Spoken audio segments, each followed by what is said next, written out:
Hi, I'm Kathryn with On Common Ground, and today we're going to talk about menu planning. Well, what is menu planning? Well, it's knowing what your meals will look like and what you need to buy. Why would you do that? Well, we're going to talk about different reasons why meal planning, why you should meal plan, and what are some principles that help you be successful at it. So, why should you plan your menus?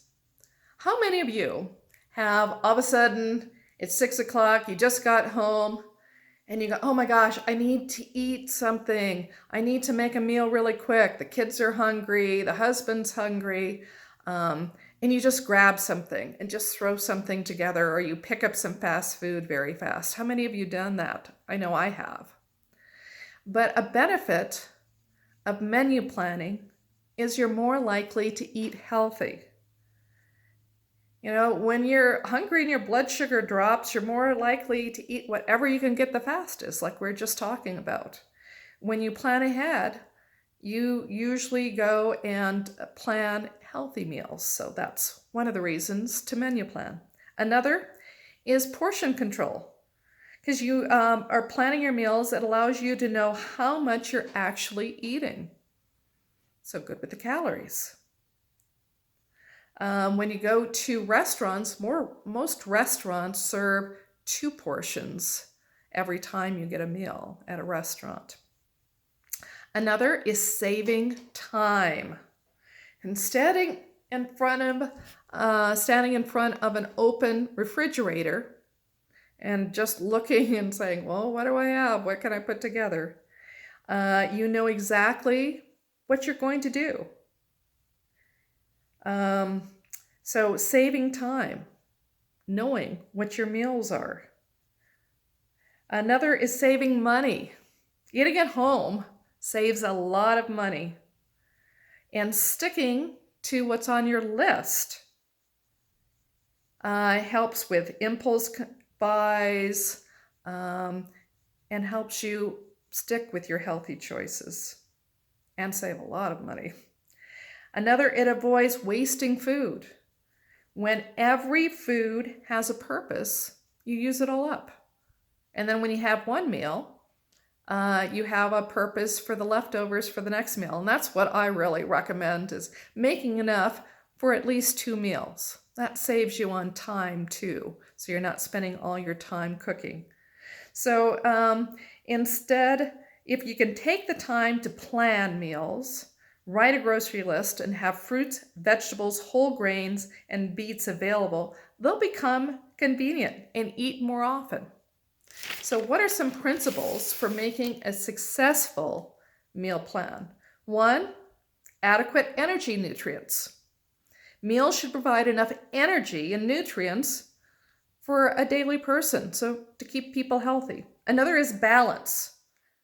It helps provide foods of a number of types of similar proportions. So, mix up the vegetables you use, the meats, different things like that.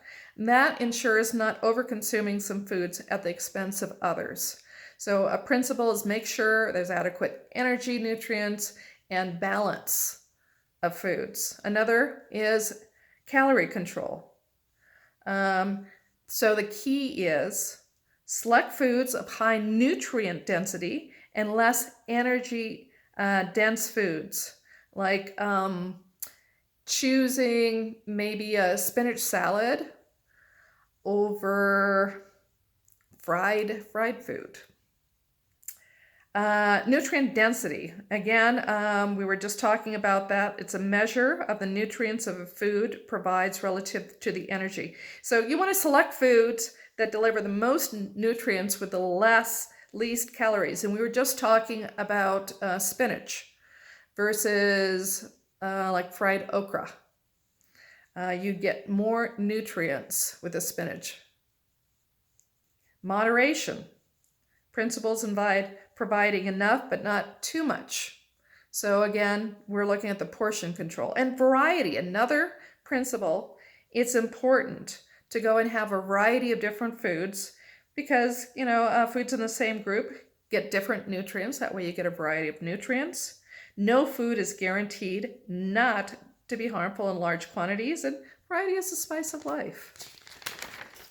So don't wait to have the perfect meal planning system. There's some online, some apps, some people keep food diaries, but just stick with it. Just stick with it. And if you can't do 7-day meal planning, 21 meals, then plan 2 days. But get started and stick with it. And it's not just about what to eat, it's about what you need to eat. So, be looking at what you have in the house and what you can add to it. And the point is not to start from zero, but to have things pre-done, prepping, cutting things up, getting things together, having an inventory. Plan ahead and have dinner half done. It really helps, putting out all your ingredients. And make the first meal of the week easy.